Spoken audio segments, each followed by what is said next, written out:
Thanks for joining us and welcome back to the Watchman on the Wall podcast. Periodically, we'll bring you true stories of angelic encounters, heavenly visitations, near-death experiences, as well as modern-day prophecies that are relevant to us today.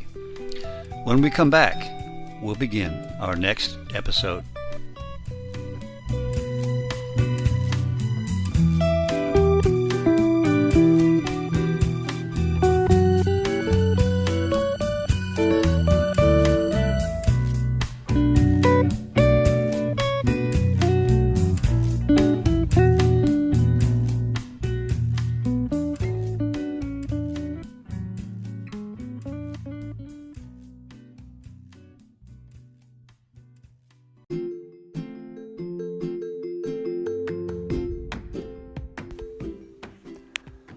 Are you looking for a good quality used car but don't want to pay an arm and a leg?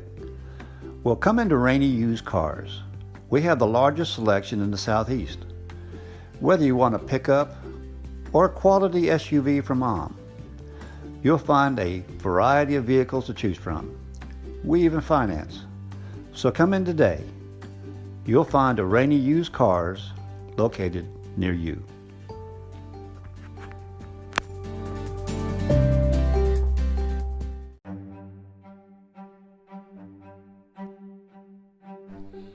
Hello again and welcome back.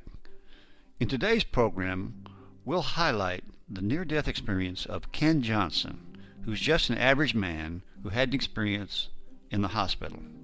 He was recently interviewed on Everyday Miracles podcast. So now here's the near-death experience of Ken Johnson. Okay, welcome back. This is Julie with Everyday Miracles podcast, and I am super excited for today. I have a very special guest, as I always have a special guest, but I feel like today is extra special because the message that comes through with this experience is really the whole reason I created this podcast. And it's the underlying message in every single story that we share. So, with that, I have Ken Johnson here with me. Hi, Ken. Hello. And Ken was an air traffic controller for 36 years. Correct. And he had an amazing experience. It was actually prefaced by something very traumatic.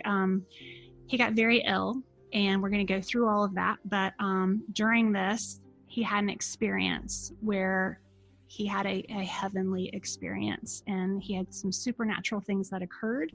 And after that, he even had some confirmation that is going to make a powerful, it's powerful. So, Mr. Johnson, can I call you Ken? I guess I should ask you that. Please. Okay. Yeah. All right. Tell us a little bit about, 1 minute story about who you are and your faith history and kind of how things started going downhill. I was saved when I was about 12 years old. I've always been a Christian. I just wasn't really heavy into it, if you would want to say. I worked a lot of shift work, so I didn't get to go to church much. Hatchie took the boys to church a lot. I had to work shift work, so wasn't really, I was aware of the Bible and read some part of the Bible, but not a lot of it. And had head knowledge to a degree, but not heart knowledge, is what Hatchie says. Hatchie is my wife, by the way. So to get into it, in the mid-'70s, I was in the service, and they made us all take a flu vaccine. And back then, it was a live virus, and I got very, very sick. And so they wrote in my permanent record that I was allergic to the flu vaccine, which I'm not, but so it be. So years and years and years and years go by. I'm 58 years old when this happened, and I got sick. And one of the crazy things about it was I woke up on a Tuesday morning with a sore throat, went to a Minute Clinic on Thursday, went to a urgent care on Saturday, and on the following Tuesday, which is 7 days, my wife called 911 and they took me to the hospital. The first hospital I stayed 4 hours, and then they transported me to the main hospital and went straight into ICU. I was in the hospital for 84 days total, and then went into a rehab unit for 42 days. So all in is 126 days in the hospital bed. When I finally went home, I could walk probably 7 steps with a walker. So it was very devastating. I had lost 80 pounds, was very, very weak, if you will. And I've been prone for so many days that if they tried to sit me up in the bed, I would get nauseous and so forth. So what happened to me? H1N1, the swine flu, is what I had. We all know this now. We didn't know it at the time, which progressed to pneumonia, which progressed to acute respiratory distress syndrome, which is called ARDS for short. It's very deadly. I know now that only 5% of people that get it survive. And we'll talk a little bit more about that as we get into it, of what transpired. I was in 7 different rooms in the hospital because I kept moving from the ICU to what they call a step down or a different room or whatever. I was a regular there, if you will. Yes. met a lot of sweet nurses and CNAs, and they're almost like family at the very end of it. We was there so long. During my illness, at the very beginning, I was on a feeding tube, of course, and a ventilator, and I had a rectal tube for 3 months. So you can imagine it was very traumatic. At the very beginning of it, I got into some jeopardy with my lungs having too much fluid. So they put me in this bed called a rotoprone bed, and they induced me into a coma to start with because I'm very claustrophobic. And when they put you in this bed, it's like being in a sandwich, and they can flip you upside down and so forth in all different ways. Matter of fact, it's so enclosed that they sent a CNA in there one time to take my vitals, and she came back out and said, "There's nobody in there." And they said, "Yeah, you got to feel for his fingers on the edges and his toes on the edges and so forth." So it's pretty bad. I was in that for 9 days. I have scars on my face from the ventilator from being in that bed from the pressure and so forth. While in that bed, I got a deep vein thrombosis, which is a blood clot in my right shoulder. And to try to thin my blood, they tested me for a drug called heparin.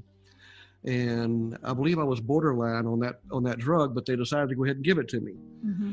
And they did, and I reacted with heparin-induced thrombocytopenia. Very serious. Very, very serious. And I nearly perished from that as well. I don't know exactly, my wife can tell you, but they gave me all kinds of blood platelets and basically replaced my blood is what I remember hearing. Just as a nurse of over 20 years, I could do a whole podcast on what you experienced. I mean, you are a miracle that you are here. Having the pneumonia, having the blood clot, having the heparin-induced thrombocytopenia, which is potentially devastating. Correct. Then you had the acute respiratory distress syndrome, very serious. I know there was a point that you got very unstable, and your blood pressure dropped, and with this whole cascade, what we can see in the hospital a lot of times is, especially the infection, then you had the reaction to the antibiotics, and you can get septic and get into like a multi-stage organ failure and death. So you were down to like 5% chance of survival. They pull Hatsie out of the room, and that's when you start with this experience. Yeah, they actually called the kids in and said the next 48 hours will be crucial, and so forth. At that time, we've correlated, this is some stuff that we correlated after I've gotten well. So, it's not real time, if you will. But my brother lives in Tennessee, in Knoxville, and he was on his way home from work. And he tells me to this day, he said, "I felt you in the truck with me. Your presence was right there." And he said, "I yelled, 'No, you go back and you fight.'" And he screamed it at me. Simultaneously, my sister, who lives in Augusta, Georgia, said she felt me in the car with her. And she began to cry. And she, at that time, told God, "If you send him back, please send him back with a bold testimony, something he can really, really share." So I believe God did that. Yeah. And then I had a niece that also felt me with her as well at the same time. So I'm in Knoxville and in Augusta, Georgia at the same time, Yeah. It's kind of odd. But it's another reassurance to me that what I'm going to tell you is actually the truth. So I remember it was very, very dark, and there was one red flower on the ground, and it was kind of like a rose, but not. It's kind of hard to describe, if you will. And a voice told me, you have to eat that. That's your food. There's only one. There is no more, but you have to make the decision to eat it or not. Well, I grew up on a farm. I can grow stuff. So I figured, well, I could grow another one. It's got to have a seed or whatever. And that's all I can recall about that situation. What did he tell you about the flower? It was sweet as honey to your taste, but bitter in your stomach. But only you can decide to eat that flower or not. So the next thing I recall, I'm in this beautiful place. I nearly cry every time I talk about it, but there were flowers everywhere. Just flowers, just enormous amount of flowers. A sweet, cool breeze blowing with the flowers just kind of easing with the breeze. And colors that you have never, ever seen before. It's a kaleidoscope of colors that was just so, so beautiful. In front of me was a tree that you can use the word humongous, enormous. There is no word to describe it. It's just the largest tree you'll ever see. People say it's the tree of life. But the most profound thing that I saw was a white light, very, very bright, but very, very loving and soothing. You could almost reach out and touch it. It was almost like a marshmallow, if you will, but it was just so, it was just right there. But it radiated love and peace, just overwhelming love. It'd make you cry. And a voice, who I believe to be God, spoke to me and said, well, it didn't speak. It's kind of hard to describe, but I was told, I love you more than you will ever, ever know, and I have you in my right hand. And it just brings tears to your eyes. It's so loving to you. I tell people it's like the first time you fell in love times infinity. It just makes tingle all over you. And then a brother appears. I had a brother that passed away a year prior to this, and he was in his 60s when he passed. He appeared to be like 30 years old. Had a white t-shirt on, which I thought was kind of odd, but whatever. And his name was Ricky, and Ricky put his hand on my shoulder, and he said, you've got to go back. You're going to be okay. And I said, Ricky, I don't want to go back. It's beautiful here. And he said, no, you're going to be okay. And that's the last I recall. They had a hard time getting me out of my coma. They took me downstairs for an EEG, which is a brain scan, to make sure I was still alive. At this point, I'm on 100% oxygen. So I'm basically on life support, if you will. Mm-hmm. So they took me downstairs and got an EEG, and Hatchie was very worried. And they came back and they said, he's still here. He's still got brain activity and everything else. And they continued to try to get me out of the coma. I remember my minister telling me they were praying that I would wake up on Christmas Day. Mm-hmm. I'm not sure if I did wake up on Christmas Day, but I was coming around, if you will. Anyway, when I wake up, I've now, been in a coma and everything, and I'm weak. I now know my pulmonologist told me he had me chained to the bed, or strapped to the bed, I shouldn't say chained. Strapped to the bed so I wouldn't grab the ventilator. And I can't talk because I got 100% ventilator. And I just laid there and cried. Well, my wife has been with me. We've been married 43 years now. At that time, it was like 38. And she knows me, and she knows he doesn't want to be like this the rest of his life. What's the future? I'm laying there crying because what happened to me? I can't move. What's this thing in my throat? What is that? All I remember was getting in the ambulance as far as, my health-wise. Yeah. And the peace just came over me again and said, you're going to be okay. So I said, okay, God. Now, after a couple of days, I said, okay, God, I'm just leaving this up to you. You told me I'm going to be okay. I'm going to take it one day at a time. And my wife happened to find this book. And what's the name of the book again? Jesus Calling. Jesus Calling, yeah, mm-hmm. Jesus Calling. And it's Jesus speaking to you, mm-hmm. is what it's about. It's a daily devotional. And she began to read that to me each day. And every day it gave me encouragement that Jesus is talking to me, and I can relive that you told me you loved me, how much he loved me, and I was going to be okay, and I could evolve from that.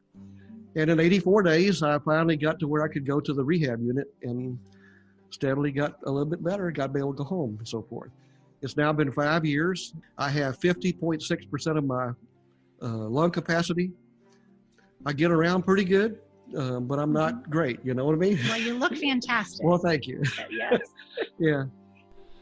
We'll be right back with part 2 of the near-death experience of Ken Johnson.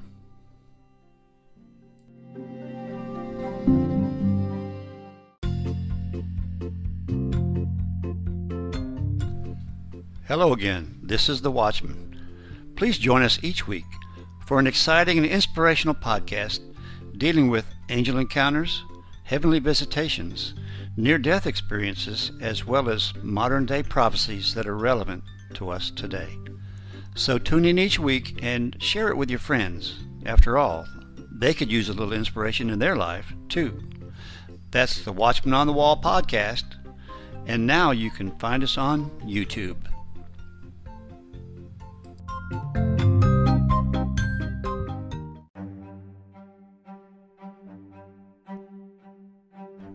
We continue now with part 2 of our broadcast of the near-death experience of Ken Johnson. So I want to know, you had 2 things that kind of confirmed, after you got out, you talked about you would share your story and some people would be brought to tears and they would be so touched. But then occasionally there would be that person like, well, how do you know you were in a coma, you were on all these medications, and you prayed to God, and tell us a little bit about that and the confirmation that you got. Well, you can ask my wife. Before I got sick, I didn't share my faith very much at all. Yeah. Since I've been back from that, my minister, he told the church last Sunday, I don't know a more godly man than Ken now. I try to share as much as I can because people need to know. Yes. Anyway, for like several times I told my story and I'd get, using a lot of drugs and you don't know what you're talking about and so forth. So I started praying to God. If I'm telling the truth, it really happened, please show me that I'm on the right path. And for 8 weeks, I did this. And my mother, who also lives in Knoxville, Tennessee, was 88 at the time, and she could not travel, and she was worried about me, and she says, I want to see you. So, well, let me digress for a second. I have another brother. I have 3 brothers, older, and my middle brother's the one that passed. The one next to me, we hadn't talked in like 2.5 years. Yeah. Well, after all this, I want to try to amend things, So I was coming there, and he lives there as well. So I texted him and said I was coming to see Mom, and I'd like to catch up and, try to get this all behind us. And I received no response. So anyway, my wife and I got in the car and drove to Knoxville, Tennessee. We got there on a Thursday at 4 o'clock. And I say that for a reason. It's very prominent. We're sitting there with my mother, who's 88, and she said, let's go get some dinner. And you know how the older they are, you want to eat early. Yeah. Well, I can't say it any other way than right here on my right shoulder, a voice just said, get up right now, go to Cracker Barrel, get up, very sternly. I was like, okay. So I said, Mom, how about Cracker Barrel? She said, oh, that'll be great. We'll just go there. So we got in the car and we drove to Cracker Barrel, and we get there. And my wife opens the outside door to Cracker Barrel. They have like a little vestibule there. And my brother that I had texted was opening the inside door at that time.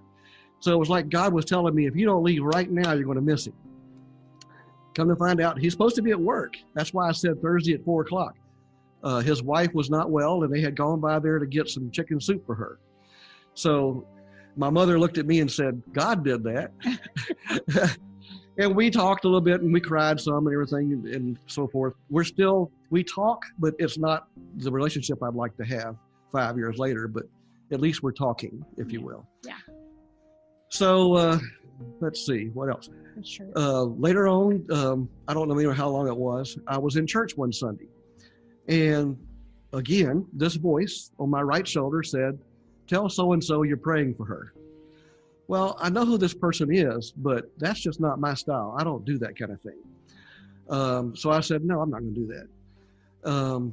Little later on in the service, again, the voice says again, and a little sterner, tell so-and-so you're praying for her. And I again said, that's just not I don't do that. I'm not going to do that. I don't know her that well. So church was over. We have coffee in our church at the very back. And one of my tasks after church is to go clean up a little bit. So I'm back there cleaning up, and I look up, and there's not a person near me except for this lady. And she's coming right at me. And I'm like, I told myself, I said, well, I guess, Lord, you're going to put her in front of me, but I'm not going to do it or not. So here she comes, and she wants a cup of coffee. So I just said, okay, here goes. I said, I don't know why, and I don't want to know why. But the Holy Spirit has told me I need to pray for you. Yeah. So there you have it. And she said, well, thank you. And she hugged me lightly, and she left. Well, that was pretty much that. And I thought, well, that was pretty easy. A couple of weeks later, I'm in church in the back again doing something, and this lady's coming towards me again, and she's in tears. And I said, oh my. She comes up, she grabs me, and she said, I want you to know that I was told just this week that I have breast cancer, but I know that it's going to be okay because God told you to tell me that you were praying for me. He already had it taken care of. So that gives me the strength to know that I'm going to be okay. And she is. She's fine now. Had a double mastectomy and everything's fine. Beautiful. Okay. Let's see. You talked to your pastor and you told him about the red flower. Right. So my brother, oldest brother, is very biblical as far as the Bible, if you will. So I called him and we're talking to him, and I told him about this red flower and so forth. And he went, well, you don't recognize that? That's in Revelations 10. And I went, really? So I went and read it, and I was touched by it. I'd never read it before. So I called my minister, and I said what I told about my brother and so forth. And he says, we need to meet for coffee or something. So if you can't tell already, I'm close to my minister now. You know, yeah. I was before, but not as much as I am now. Yeah. So we met for coffee, and we're sitting there talking and everything else. And he said, well, let me read you something else. And he read me Ezekiel 3. And I was like just awestruck. And it was the exact words of what you heard. Exactly. Yes. And I've never heard this before except for when I was ill. Ezekiel 3 and Revelations 10 both had an angel descend from heaven with a scroll rolled up in their hand. And they both told the person, it's sweet as honey in your mouth, but bitter in your stomach. And it's the gospel of Jesus Christ. So I didn't remember if I'd eaten this flower or not, but my minister said, well, yeah, you ate that flower. That was your passage to heaven. Wow. And I'm like, wow, really? I never thought about that. So that was pretty. Your pastor validated that this was a real experience. Exactly, yeah. And then you had another experience with your mother about what you saw. Oh, yeah. I had told my mother about Ricky being in a white T-shirt, and she went, well, honey, that's what Ricky wore all the time when he was 30 years old.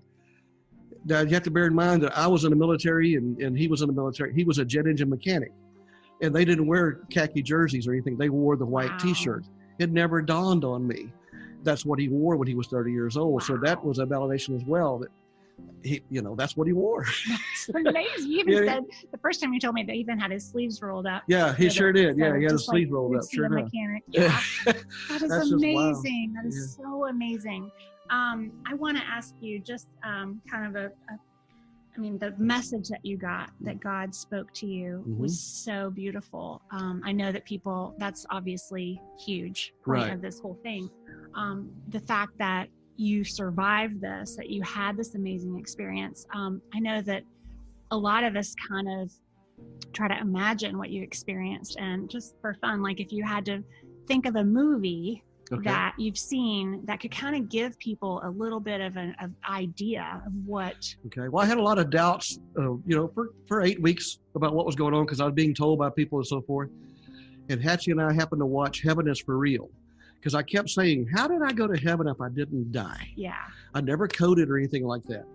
And when I saw this movie, I got into tears because the little boy, Colton, he did not die as well. Mm-hmm. He saw his grandfather, and every time they showed him a picture, he said, no, that's not him. That's not him. And then they showed him a picture of him when he was like in his 30s, and he said, that's Pop. And that just reiterated to me that okay, that's confirmation. So that movie. Then we saw The Shack, and when he walked into all the flowers, I grabbed Hattie and started crying. I said, "That's what I saw. That's what I saw." You can't express how many. It's just flowers everywhere. It's just beautiful. The Shack, and then we saw not too long ago. We saw Miracles from Heaven, a little girl, and I tell people that God spoke to me, but not in words, and there's no way to describe that. And this little girl had the same exact thing happen with her, which reaffirmed as well, as far as that goes. So just 3 different movies there that we had confirmation that, okay, I didn't really code, but I did go to heaven and I did hear God. Yeah. You know. Well, I think it's amazing. And Colton, just to refer back to that, he also had a sister that he met in heaven, right, that he had no idea his parents had lost that child. Correct. Which blew, I was on a plane when I read that. I was crying my head off. Anyway, beautiful book. But okay, awesome. And then I know God, there's so many ways that we talked about that God has worked in your life and used you, obviously, to be a blessing to everyone listening, but the women and the even with this, having to run into somebody. I'm fighting bladder cancer, and I ran into a lady at the Levine Cancer Institute, and I started sharing my story with her, and she shared her story with me, and next thing I know, I'm with you. She asked and so forth. God puts people in my path, and probably puts them in your path as well. You just don't see it. You're not looking for it. Yeah. We had to build a smaller home that was one level, that was what they call ADA compliant, because I'm not in a wheelchair at the point where I am now, but with only 50% as I get older, I may be back in a wheelchair. We don't know. We don't know what the future holds. So we built a new home that's on one level, and we sold our big home and so forth. And I'm calling the cable company to disconnect because we're moving. Mm-hmm. And we did our business, and I asked her during the conversation, because I'll talk your ear off. I said, "Where are you in the world?" And she said, "I'm in Phoenix, Arizona." I said, "Oh, it's hot out there." And she said, "Well, it's a dry hot." I said, "Well, the oven's a dry hot too, But we got ready to hang up, and she said, "Have a nice day, sir." And I said, "Ma'am, every day's a nice day." And she went, "Whoa, whoa, whoa. Why did you say that?" So I progressed to start telling her my story about heaven and God and so forth, and how wonderful it was. And we talked for a long time. And when we got done, she's crying. And I said, "Ma'am, are you okay? I didn't mean to upset you." And she said, No. God put you on the phone with me today because tonight I was going to take my life. Wow. And you have changed my mind." And I'm like, "Oh my, that's a heavy burden to put on me."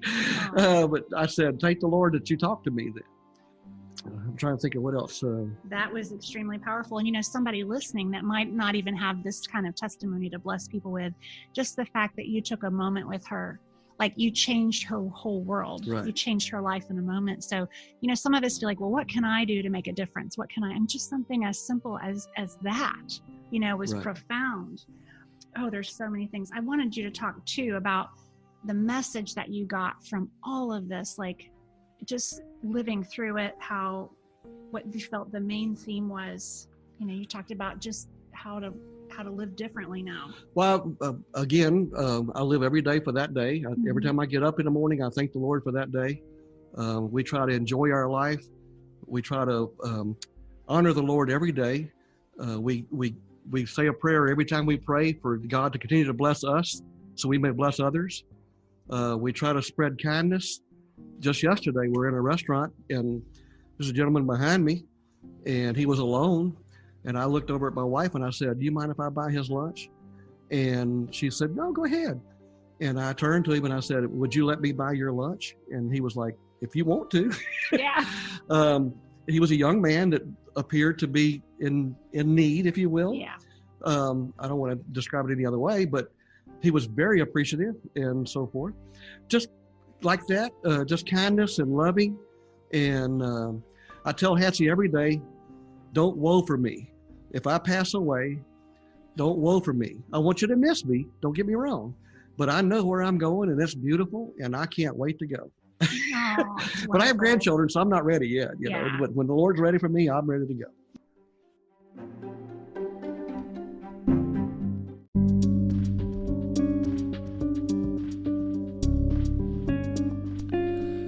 Are you interested in scary places? Well, I found a great podcast called Your Haunted Holiday. Each week, sisters Lisa and Lindsay will take you to some of the most haunted places in the world. Their incredible research into how these places became haunted is complemented by their insight into the ghostly activities that are present. They give you information on ghost tours, prices, and much more. That's Your Haunted Holiday. You can go to yourhauntedholiday.com or just listen to wherever great podcasts are found.